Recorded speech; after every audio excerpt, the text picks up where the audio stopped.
What's happening, Internet fam? So, I've been doing a lot of thinking recently about computing and IT and operating systems. Those of you who know me know that I've been supporting small businesses and individuals and large government ecosystems, all kinds of I've been doing IT for, I don't even want to say how many years because it makes me old. I've been doing IT for a long, long time, and I'm still doing IT.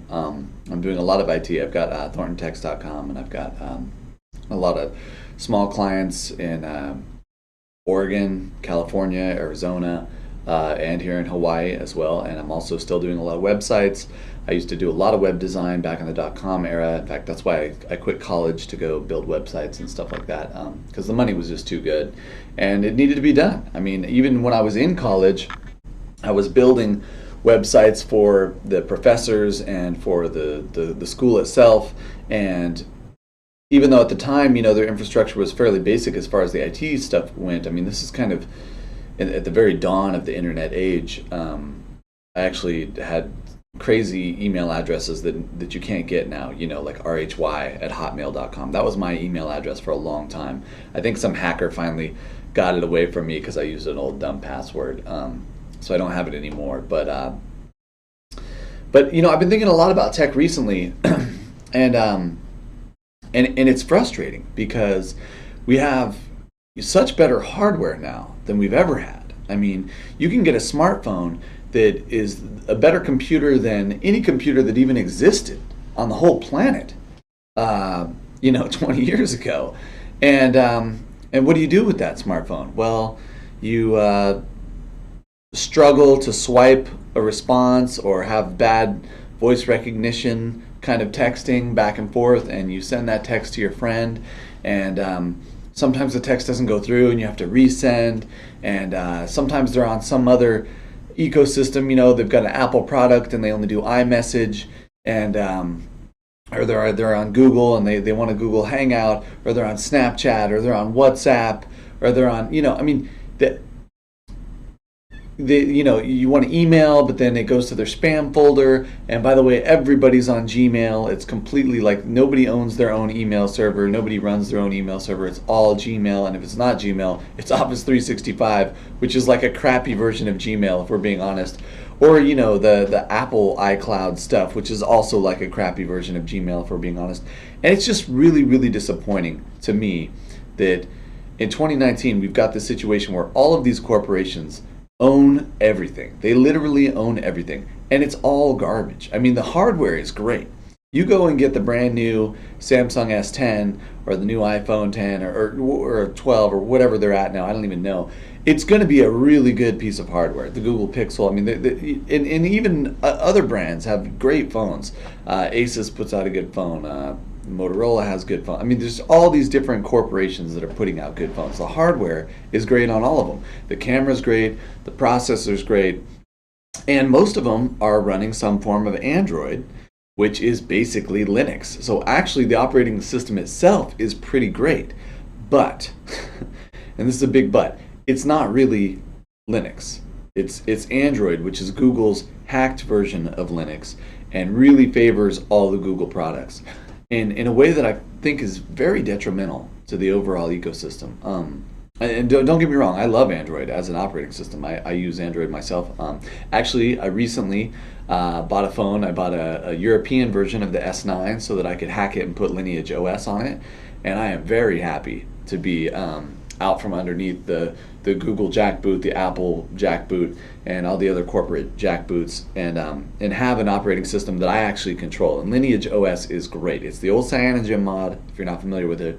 Cyanogen mod was awesome back in the day, and Lineage OS is still awesome today. Unfortunately, there's no continuing support for the S9 for Lineage OS. So I got a good operating system on it when I bought it a few months ago, but now I don't know where I'm going to go next, because and I was thinking about actually maintaining the branch of Lineage OS for the S9 myself, because that's something I could certainly do. I've run data centers and stuff before, so it's not like I can't push builds and run updates and stuff like that on a bigger level. In fact, I probably need to be doing some more of that, because that's what my rant today is really going to be about. We are so far behind on the software end what software we can use, how we can use the software, whether we have control of the software. Almost everybody's just putting all their stuff up in the cloud, which the cloud is just somebody else's computer. That's all the cloud is. It's somebody else's computer. And right now, the cloud is almost all Amazon and Google. I mean, AWS runs the world, and if it's not AWS, it's Google. And even if it is AWS, it's all linked into like Google Docs and Gmail. And it's really sad. It's really sad because these corporations are hugely evil. Now, I don't think there's any debate about that whatsoever.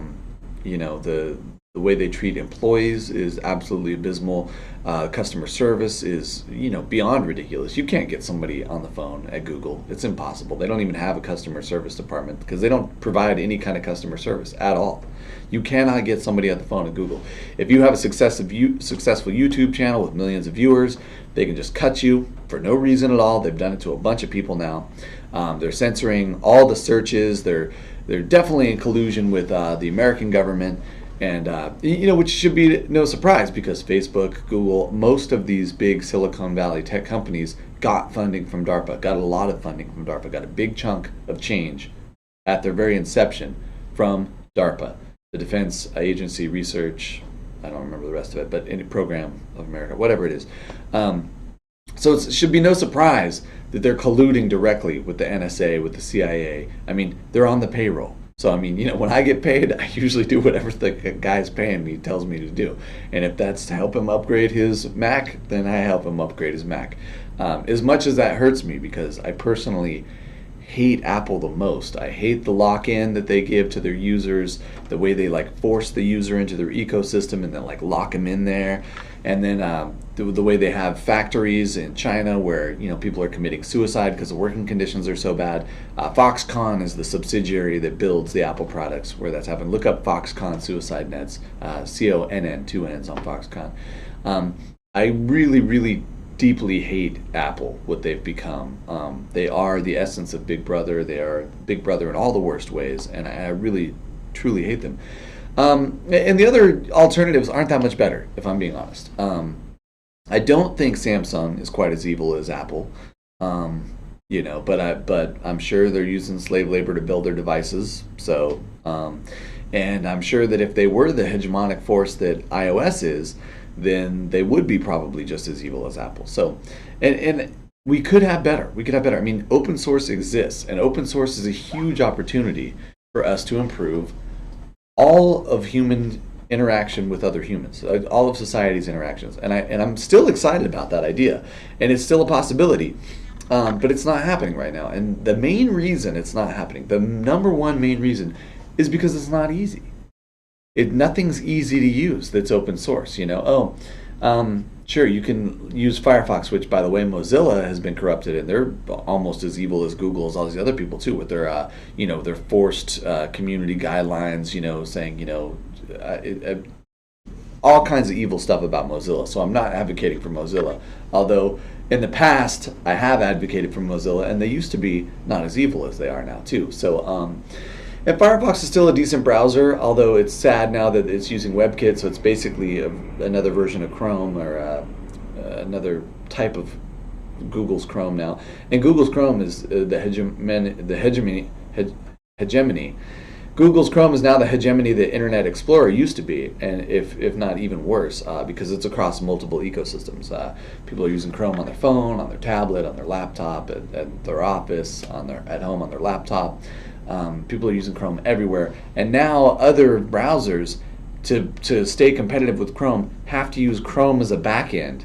So that's what's happening now with Firefox, and it's really too bad. And even Firefox, though, which is fairly polished and well put together, is just slightly harder to use than Chrome. It doesn't have all you can't just log into your Gmail and then pull all your bookmarks right away. I mean, they kind of have like a sync feature, but it doesn't work quite as well, and it's not automatic, and you're not going to do it anyway because you don't actually remember the code because it's not the same one you use for your email.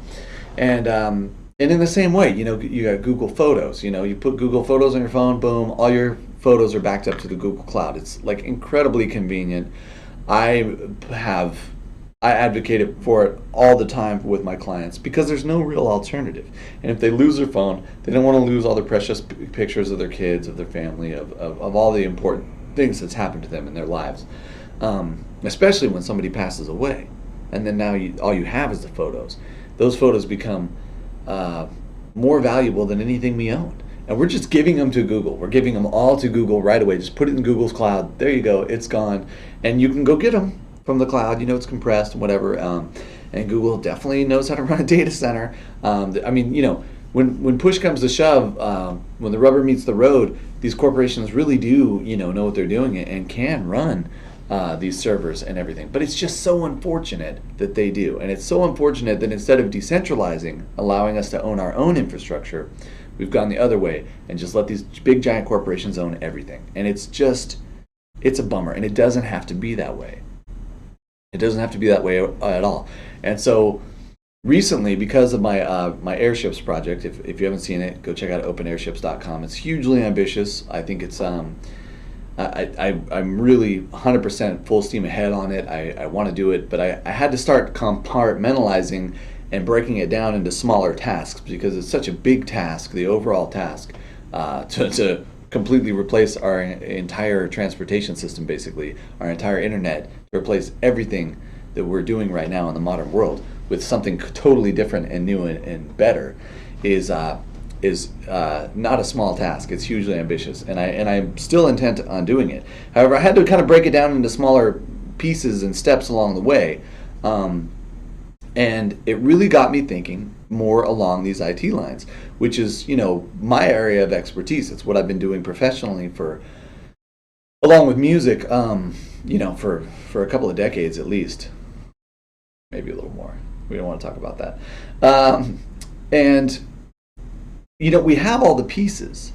Lineage OS is one of the big pieces. The Android experience, which Lineage OS is basically just Android but open source without all the Google stuff in it, works very, very well. There's even a great open source launcher called Lawnchair. Get it? Launcher.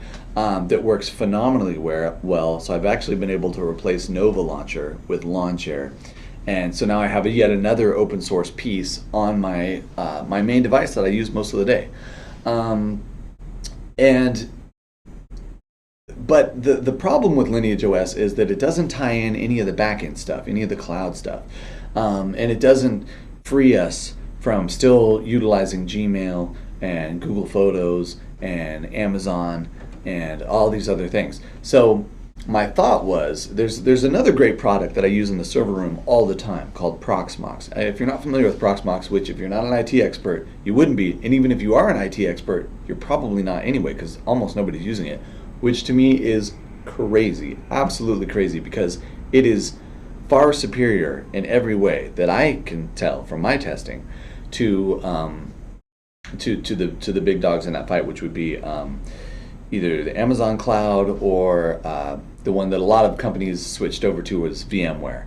VMware is pretty usable, and you can get support for VMware. So on that end, maybe it's a little bit better than Proxmox. But other than that, I think Proxmox is better than VMware in every way. It's amazingly good.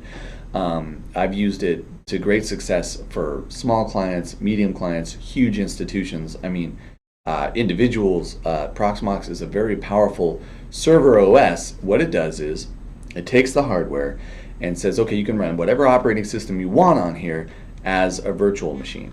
So, and that is kind of the future of where the data center has been going for a long time. And now it's even abstracted another layer, because with Proxmox and most of, and VMware, and almost all the big guys now are having to compete on this. You can put 3 or 4 computers together and make that one supercomputer. And so if actually one of those computers, you actually unplug it, straight up unplug it, all the services that we're running on that computer continue to run on the other 3 computers, because they're all just one computer. In your CPU, you've got an 8-core, i5 or whatever you got in your computer right now, or a Ryzen. You've got multiple cores in that CPU, so you can give any one of those cores over to any task, or you can give several cores over to any task.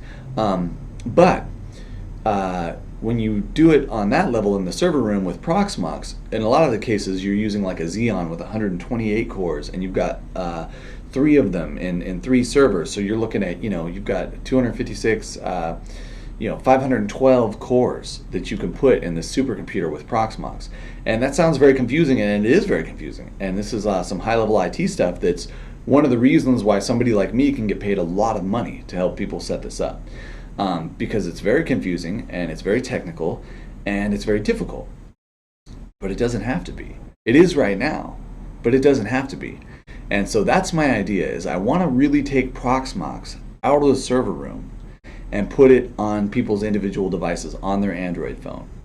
So, and here's the way that would play out for the end user, okay? For the end user using that device, they would have, say they've got their Android phone, they've got their old Android phone, and they've got their Android phone from a few years ago, and they've got them all, and they're all there, and they're all powered on, and they're all hooked up to the Wi-Fi, right, in their house.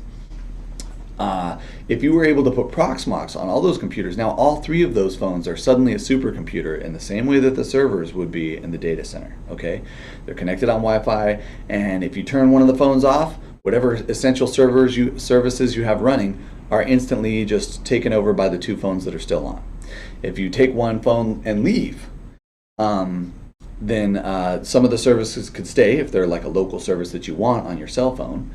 But some of the services would stay running on the other 2. And so as you leave the cluster, like when you leave the house and your phone leaves the cluster, those services could be automatically taken back over by the 2 that are still at your house. So you'd still have this server running, which is really just 2 old Android phones. So now all of a sudden you're really lowering the cost of what it is to run your own server. And you're really upping the power of how powerful your server could be. And I don't just mean your phone.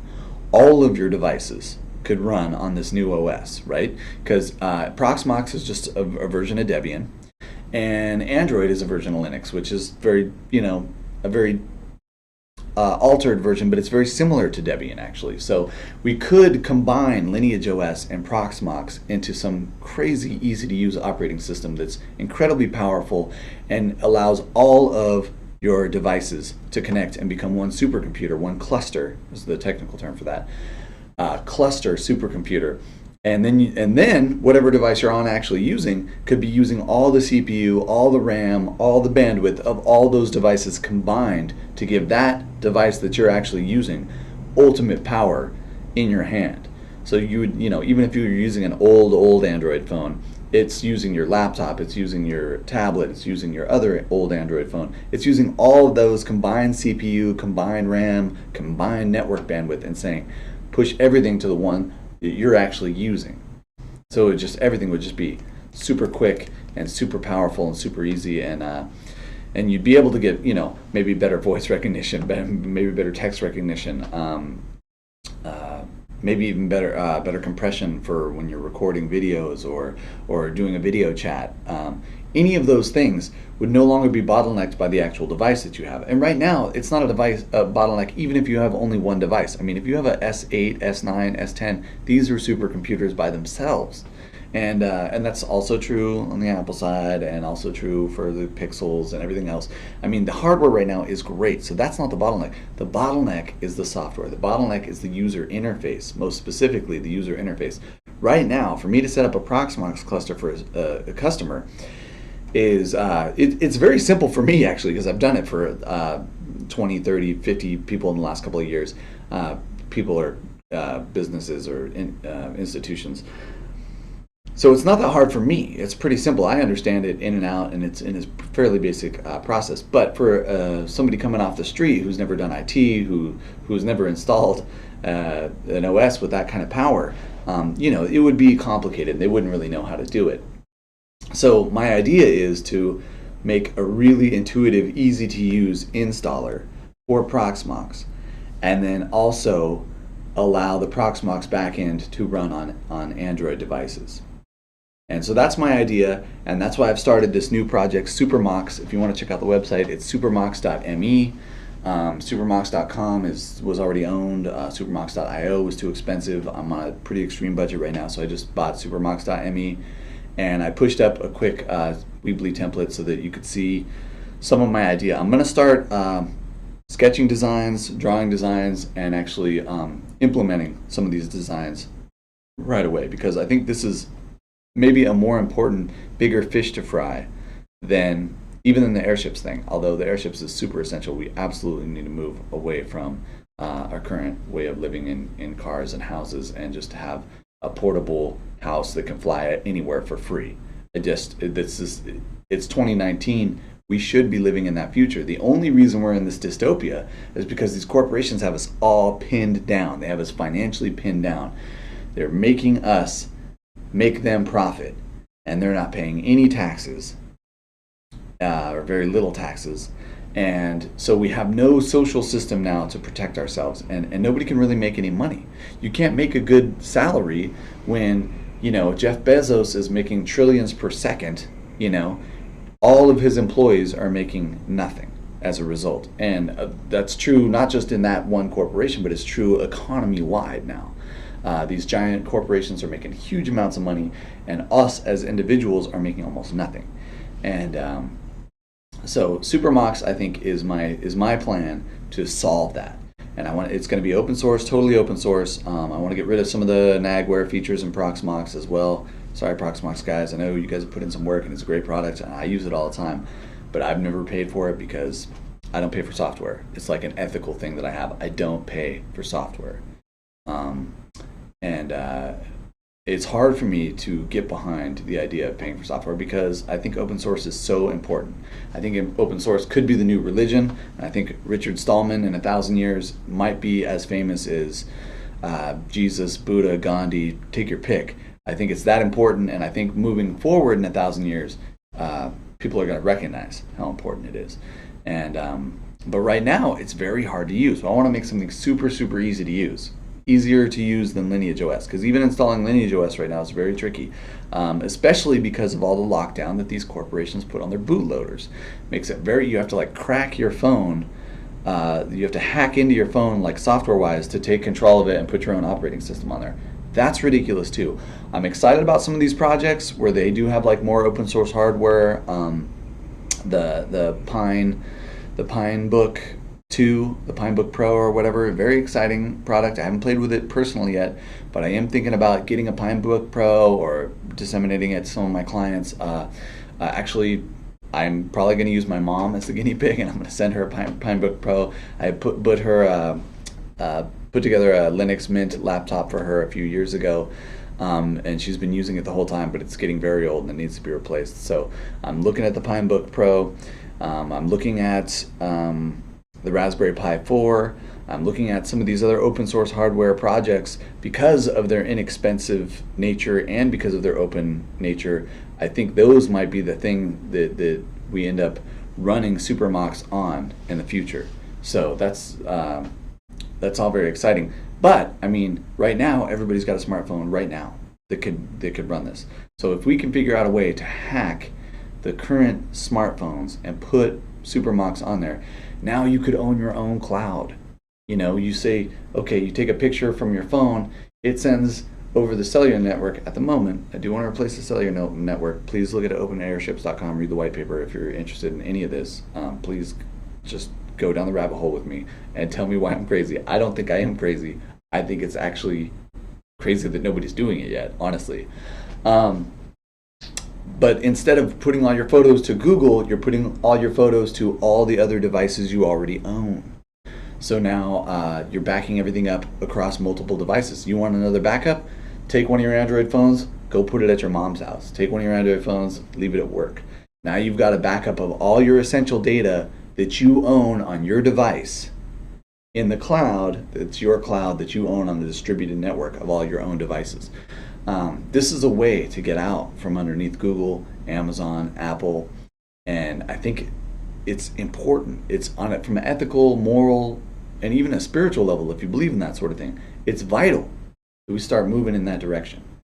And so that's what I'm trying to do with Supermox, and that's also one of the foundational things that we're going to need moving forward with the Open Airships project. So if you have any experience with anything that I'm talking about, if you know anything about it, please get a hold of me. Please communicate. Please help. This is an open source project. We're going to need a lot of really genius high-level coders to kind of hack Proxmox and Lineage OS and put it into this new operating system that I think could really liberate humanity, especially if we make it easy to use. That's the key, easy to use. Most of these open source products are super hard to use. They're just not as convenient as Google. They're not as convenient as Apple. They're not as convenient. So nobody, because time is money, time is life. And people don't want to give away their time and their life and their money to learn how to hack and code, you know? So we need to help them do it for them and build an interface that's just super easy to use. It would be great if you got a new device, you turned it on, it said, you know, you installed Supermox, you turned it on, and it said, do you already have a Supermox cluster? And you say yes, and you just scan the QR code with one of your other devices, and boom, your new device is in the cluster. It migrates all the apps that you need to use onto the device. You could even say, hey, is this a front end or a back end device?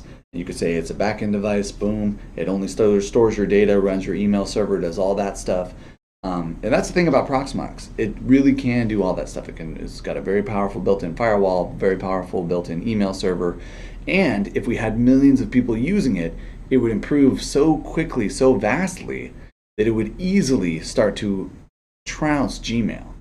I mean, Gmail's a great product, but it wouldn't be that hard to beat Gmail. If you had 1 million coders all using their own email system and like finding little ways to improve it every single day, there's no way that Google could keep up. That's the power of Linux. That's why Linux is running all the servers in the entire world now. 90% of them or something, 95% is huge. And 95% of smartphones, because Linux is basically, Android is basically a version of Linux, right? That Google made easy to use. But then they also shoehorn their own little way in so that you're married to their data center, locked into their apps, locked in their ecosystem. It's a sneaky, nefarious version of what Apple has done with their ecosystem and the vendor lock-in, the user lock-in, the walled garden malarkey that we got to get out from under. We got to get out from under. I don't want my kids to grow up in the world that I grew up in. I want my kids to grow up in a better world than the one I grew up in. I want them to have access to data on tap when they want, and not censored data run by the NSA and the CIA and all their Silicon Valley partners. I want them to have unfettered access to all the data. And it's 2019. Let's do this. That's my manifesto.